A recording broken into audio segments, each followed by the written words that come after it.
બીજેપીમાં હાર્દિકભાઈ ગયા પછી ધારાસભ્ય બન્યા. મારું પણ 1.5 વર્ષ જેવું ભારતીય જનતા પાર્ટીમાં થયું છે. પણ જ્યારે સરકારે આ નિર્ણય લીધો એનો છઠ્ઠો તબક્કો છે.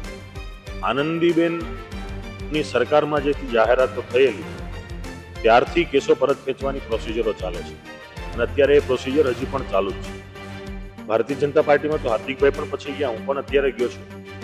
અને સ્વાભાવિક છે, તો એક ખૂબ ખુલ્લો હિસાબ છે કે જ્યારે સત્તાકીય પાર્ટી સાથે તમે હોવ તો એના ફાયદા થવાના છે અને એ છુપાવવાનો કોઈ મતલબ પણ નથી. ગુજરાતમાં પાટીદાર અનામત આંદોલન વખતે ઘણા પાટીદાર યુવાનો પર કેસ થયા હતા ને એમાં રાજદ્રોહ કેસ પણ સામેલ હતા. ગુજરાતમાં 4 જે નેતાઓ હતા પાટીદાર જે અનામત આંદોલન હતા તેના પર રાજદ્રોહના કેસ થયા હતા. અલ્પેશભાઈ કથિરિયા પણ અમારી સાથે છે, એની સાથે વાત કરીશું, કારણ કે સરકારે એ રાજદ્રોહના કેસ પાછા લઈ લીધા છે. અલ્પેશભાઈ, આ કેસ પાછા લઈ લીધા છે, હવે શું કેવું છે સરકાર વિશે? 5 થી 6 તબક્કામાં અલગ અલગ કેસો પરત ખેંચવાની સરકારે પ્રક્રિયા કરેલી આજ સુધીમાં. 2016-17થી લઈને અત્યાર સુધીમાં ઘણા બધા કેસો પરત ખેંચાયા છે. ત્યારે 2025ના શરૂઆતમાં સરકારે 14 જેટલા કેસો પરત ખેંચવાનો નિર્ણય લીધેલ, જેની અંદર રાજદ્રોહના કેસ પણ સામેલ હતા. છેલ્લા 4-5 મહિનાથી આની પ્રક્રિયા ચાલી રહી હતી અને સરકાર પક્ષે જ્યારે નક્કી થયું કે આ ફરિયાદ પરત ખેંચાવી જોઈએ, એટલે સરકારના અનુસંધાને, ઓર્ડરના અનુસંધાને અહીંના પ્રિન્સિપલ ડિસ્ટ્રિક્ટ જજની કોર્ટમાં સરકારી વકીલે અરજી કરેલી પરત ખેંચવાની, વિડ્રો પ્રોસેસ આપેલી અને એને ગ્રાન્ટ કરી, અલાઉ કરી, એટલે કે આ કેસને પરત ખેંચવાનો એમણે નિર્ણય કર્યો છે કોર્ટે. એટલે આ પ્રક્રિયા હવે અહીંયા પૂર્ણ થાય છે અને રાજદ્રોહનો જે કેસ હતો સુરતનો એને અંતિમ રીતે એને પરત ખેંચવાનો. રાજદ્રોહનો કેસ બહુ મોટો કેસ કહેવાતો હતો, હવે પાછો લઈ લીધો છે સરકારે, તો સરકારને લઈને શું હવે વિચાર છે આપના મનમાં?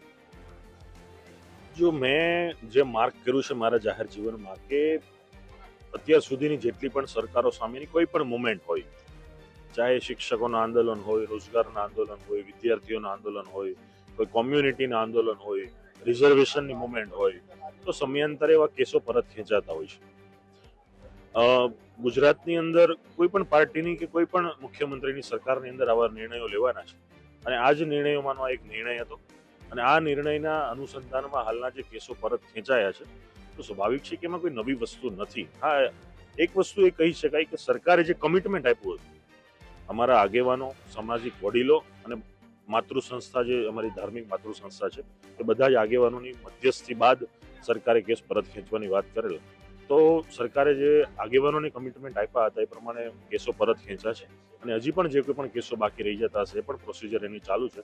તો દરેક કેસો પરત ખેંચાય અને જે ઘટનાઓ સંબંધિત જે પણ લોકો પીડાઈ રહ્યા છે, માતાઓ, બહેનો, ભાઈઓ, યુવાનો, એ પ્રક્રિયામાંથી મુક્ત થાય એવી અમે આશા રાખીએ.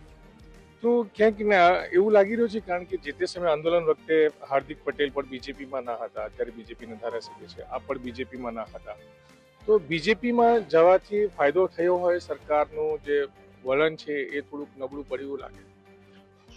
બીજેપીમાં હાર્દિકભાઈ ગયા પછી ધારાસભ્ય બન્યા. મારું પણ 1.5 વર્ષ જેવું ભારતીય જનતા પાર્ટીમાં થયું છે. પણ જ્યારે સરકારે આ નિર્ણય લીધો એનો છઠ્ઠો તબક્કો છે. આનંદીબેનની સરકારમાં જે જાહેરાતો થયેલી ત્યારથી કેસો પરત ખેંચવાની પ્રોસિજરો ચાલે છે અને અત્યારે એ પ્રોસિજર હજી પણ ચાલુ જ છે. ભારતીય જનતા પાર્ટીમાં તો હાર્દિકભાઈ પણ પછી ગયા, હું પણ અત્યારે ગયો છું. અને સ્વાભાવિક છે, તો એક ખૂબ ખુલ્લો હિસાબ છે કે જ્યારે સત્તાકીય પાર્ટી સાથે તમે હોવ તો એના ફાયદા થવાના છે અને એ છુપાવવાનો કોઈ મતલબ પણ નથી. થયા પણ છે અને ભવિષ્યમાં અમારા કાર્યકર્તાઓ પરના, ટીમ પરના કેસો છે એ પણ દૂર થશે ને એમને વિશ્વાસ છે. તો અલ્પેશ કથિરિયાની વાત કરીએ, કેટલા કેસો હજુ પેન્ડિંગ હશે આપના ઉપર અને જે સરકાર પાછળ લેવાની પ્રોસેસમાં હશે? મારા પર 9 થી 10 કેસો છે અને હજી અમારી જે અહીંયા સુરતના ટીમ, અમારા સાથી મિત્રો છે, એના ઉપરના કેસો ગણી અને 29 થી 30 જેવા જે કેસો છે સુરત શહેરમાં, એ હજી બાકી છે અને એ પણ પરત ખેંચાય એ માટેની પ્રક્રિયા ચાલુ છે. તો સરકારનું આ વલણ જે છે ક્યાંક ને ક્યાંક લોકો એવું પણ કહે છે કે પોલિટિકલી ફાયદો લેવા માટે, કે પાટીદારો ત્યારે નારાજ હતા અને હવે પાટીદારો એક અલગ મેસેજ ગયો હશે કે ભાઈ જે પાટીદાર નેતાઓ છે અનામત આંદોલન સાથેના અને કેસો પાછા લઈ લીધા છે, તો બીજેપી પ્રત્યે પાટીદાર સમાજનું જે છે વલણ થોડું પર ગમશે? મેં પહેલા કીધું એમ કે સરકારની સાથે મંત્રણા સમયે જે પણ સામાજિક આગેવાનો, ધાર્મિક, અમારી બંને માતૃ સંસ્થાના આગેવાનો હતા અને જે વાત થયેલી, તો એમને જે બાંહેધરી આપી તો સ્વાભાવિક છે કે એનાથી મેસેજ જવાનો સરકારી પોતાની વાત પર કાયમ રહી છે અને આંદોલનની જે કોઈ પણ કેસો હતા એ પરત ખેંચાયા છે. તો આંદોલન સાથે જોડાયેલો વર્ગ, આંદોલનની લીધે જે અનામત પ્રાપ્ત થઈ છે એના જે લાભો જે દરેક ઘરોને મળ્યા છે એ દરેક સમાજને મળ્યા છે. 68થી પણ વધારે જ્ઞાતિ એનો લાભ લઈ રહી છે.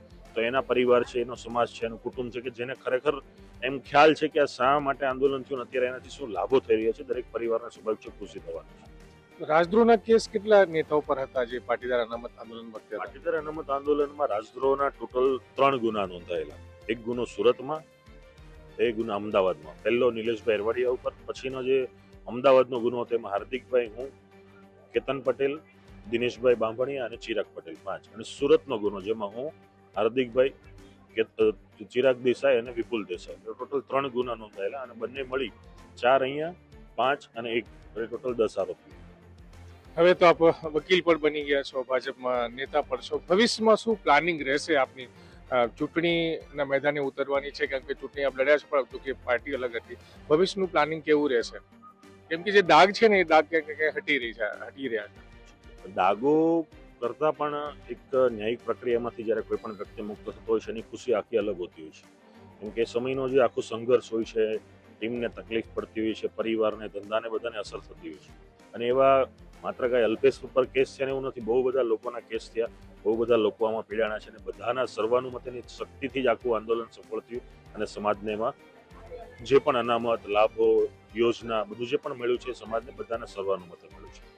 હવે પછીની જે રાજકીય બાબતની વાતો છે, તો રાજકીય બાબત છે, ભવિષ્ય ક્યારે રાજકીય બાબતનું કોઈ નિશ્ચિત નથી હોતું. સ્વાભાવિક છે કે અંદરથી માણસને ઈચ્છા હોઈ શકે કે મારે આ કરવું છે, આ બનવું છે, આવા કામ કરવા છે. એ તમારો અંદરનો એક મોટો હોઈ શકે છે, એક ઈચ્છા શક્તિ હોઈ શકે છે. પણ ભવિષ્ય કોઈ પોલિટિકલ બાબતમાં નિશ્ચિત હોતું નથી. એટલે ભવિષ્યમાં ક્યાં હોઈએ, શું હોઈએ, પણ એટલું ચોક્કસ છે કે જ્યાં હશું ત્યાં લોકોના, સમાજના અને આજુબાજુની દરેક જનતાના જેમ અમે કામ કરતા આવીએ છીએ પ્રમાણે એના કામ કરતા રહીશું. તો બિલકુલ અલ્પેશભાઈ કથિરિયાએ આખી વાતચીતમાં જે એક ઇમ્પોર્ટન્ટ વાત મને લાગી છે એ છે કે જ્યારે પણ તમે સત્તા પક્ષ સાથે જોડાતા હો ત્યારે એના સ્વાભાવિકપણે ફાયદાઓ થતા હોય છે ને એવા જ કંઈક ફાયદાઓ આજે રાજદ્રોહના કેસ પાટીદાર યુવાનો પર થયા હતા એ સરકારે પાછા લઈ લીધા છે એ વાત કરી રહ્યા છે. સંજયસિંહ રાઠોડ, ગુજરાત તક, સુરત.